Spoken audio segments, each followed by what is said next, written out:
Hello friends, welcome to my channel Soma's world.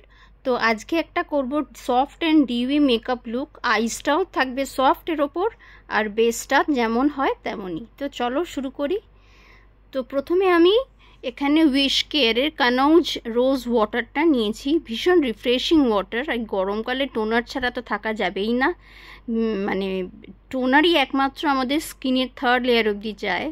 Next use করেছি Nivea soft. এটা আমার all time favourite moisturiser.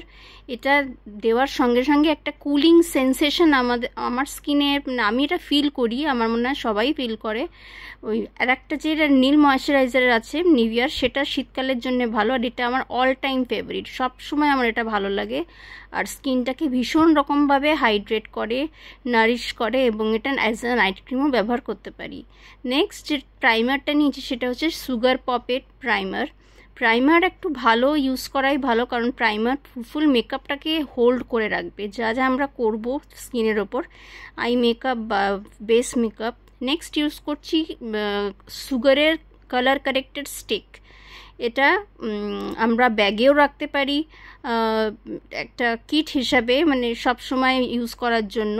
এবং brush দিয়ে আমি ভালো করে ব্লেন্ড করে নিলাম, এবং পুরো আমার যে যত ডার্ক সার্কেলস, আনইভেন টোন ছিল স্কিনের মধ্যে, সব কিছু ব্লেন্ড হয়ে গেছে ভালো মতো। এটা একটা খুব কাজের জিনিস আমার মতে। নেক্সট আমি যেটা ইউজ করেছি সেটা হচ্ছে সুইস বিউটির কনসিলার দিয়ে আইব্রাউটা সেট করেছি, ক্রিস্প করেছি, ডিফাইন করেছি। যেটা এই পার্টটা আমার ভীষণ ভালো লাগে, একদম আইব্রাউটা একদম মানে এত সুন্দর মানে ডিফাইন হয়ে যায় যে কি বলবো। আমার এই পার্টটা আমি একদম স্কিপ করি না, কোনো মেকআপেই আমি স্কিপ করি না।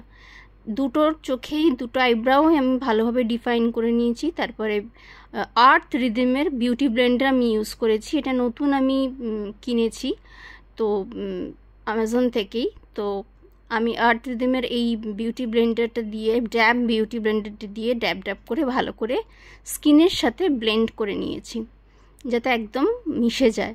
আর সুইস বিউটির কনসিলারের তুলনাই হয় না। নেক্সট ইউজ করেছি প্যাকের এই লিউক্স আই শ্যাডোটা। এটার মধ্যে খুব সুন্দর সুন্দর শেড রয়েছে। তো আমি এখানে একদম সব থেকে প্যালেটের যে হালকা শেডটা আছে সেটা অ্যাজ এ ট্রানজিশন শেড হিসেবে ব্যবহার করেছি। দুটো চোখেই আমি খুব ভালো করে ট্রানজিশন শেডটা ব্লেন্ড করেছি খুব ভালোভাবে। নেক্সট ট্রানজিশন শেডের থেকে এক কালার ডিপ শেড নিয়ে আমি আউটার কর্নার এবং ইনার কর্নারগুলোকে ডেপথ দিয়েছি, মাঝের লিড এরিয়াটা ছেড়ে দিয়েছি। ইনার আর আউটার কর্নার দুটোকে আমি একটু হাইলাইট করেছি ভালো করে। নেক্সট আর একটু যে ডার্ক শেড আছে, একটু ব্রাউনিশ ঘেঁষা যে শেড আছে, সেইটা দিয়ে আমি একটু স্মোকি এফেক্ট ক্রিয়েট করেছি। আর সবকটা যে শিমার শেড ছিল সেই সবকটা শিমার একসাথে মিক্স করে লিডের মাঝখানে একটা শিমারি এফেক্ট দিয়েছি। একটা হ্যালো এফেক্ট তৈরি হয়ে গেছে, দেখেই বুঝতে পারছো একটা হ্যালো আই ক্রিয়েট হয়েছে খুব সহজভাবে। আর এই আই লুকটা সব অকেশনে আমরা করতে পারি, পার্টি ওয়্যারের জন্য বা বাড়িতে কোনো রকম অনুষ্ঠান হলে আমরা চটপট করতে পারি। এবার নিয়েছি আমি আমার ফেভারিট কনসিলার, লরিয়েলের ইনফ্যালিয়েবল ফাউন্ডেশন। এটার শেড হচ্ছে কুল রোজ। তো আমার স্কিন টোনের সঙ্গে একদম ম্যাচ হয়ে গেছে এই শেডটা। তো এই শেডটা আমি এই ফাউন্ডেশনটা আমি ভালো করে স্কিনের সাথে ব্লেন্ড করেছি। খুব সুন্দর ফাউন্ডেশন, না আমার সবথেকে দি বেস্ট ফাউন্ডেশন আমার কাছে আপাতত। তো এরপর আমি কনসিলার দিয়েছি, যেখানে যেখানে দেওয়ার কথা সেখানে কনসিলার আমি অ্যাড করেছি। তারপরে এটা তাছাড়া এই ফাউন্ডেশনটা ফুল কভারেজ দেয়, তো কনসিলার যাদের দরকার হয় না তারা স্কিপ করতে পারো, কিন্তু আমি দিয়েছি কনসিলার। আমি ব্লেন্ড করেছি খুব ভালোভাবে। দেখতেই পাচ্ছ যে একটা আলাদা গ্লো করছে ফাউন্ডেশনটা অ্যাপ্লাই করার পর, একটা ডিউই ফিনিশ এসছে। তা আমি এরপরে সুগারের সেটিং পাউডার দিয়ে, ট্রান্সলুসেন্ট যে সেটিং পাউডার দিয়ে চোখের নিচের অংশগুলো আমি লক করে নিয়েছি, যাতে কোনো রকম ক্রিজ না পড়ে।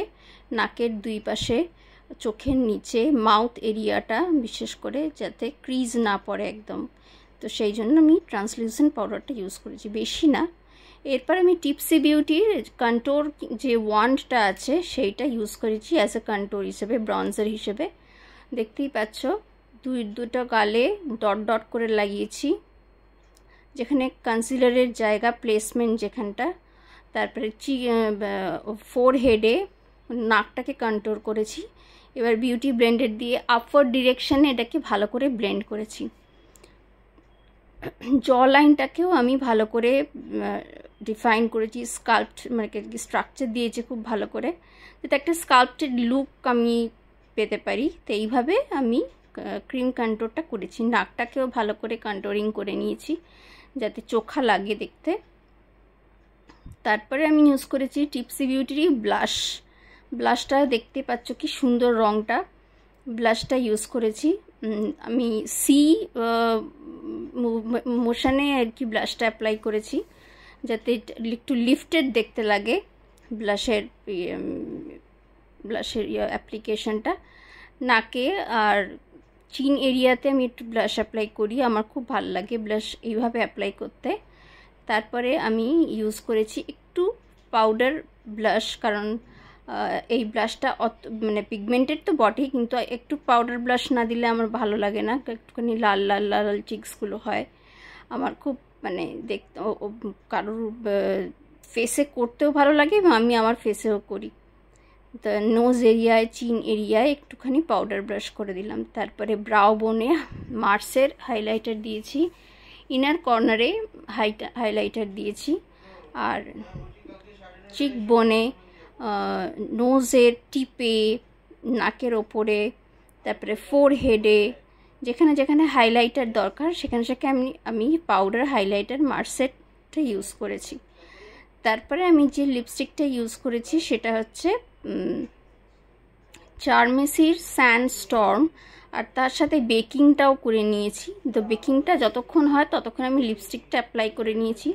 এটা একটু নিউড শেডেড লিপস্টিক, তো এটা আমার খুব ভালো মানে ভীষণ পছন্দের একটা কালার চার্মেসির।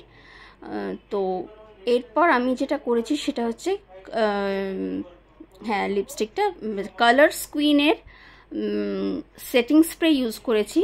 তো এই সেটিং স্প্রেটা ভালো করে শেক করে নিতে হবে লাগাবার আগে, ওই বেকিং অবস্থাতেই আমি করেছি, কারণ এই একটা হ্যাক খুব চলছে যে পাউডারের ওপর সেটিং স্প্রে ইউজ করার হ্যাকটা। তো আমি করেছি, দেখা যাচ্ছে যে সঙ্গে সঙ্গে সেটিং স্প্রের সাথে পাউডারটা পুরো অ্যাবজর্ব করে নিচ্ছে, এবং আমি তারপরে ড্যাব ড্যাব ড্যাব ড্যাব করে ওটা ভালো করে স্কিনের সাথে বসিয়ে নিয়েছি। তো এই হলো আমার কমপ্লিট লুক। তো কেমন লাগছে বলো, soft and dewy makeup tutorial. তো কেমন লাগলো কমেন্ট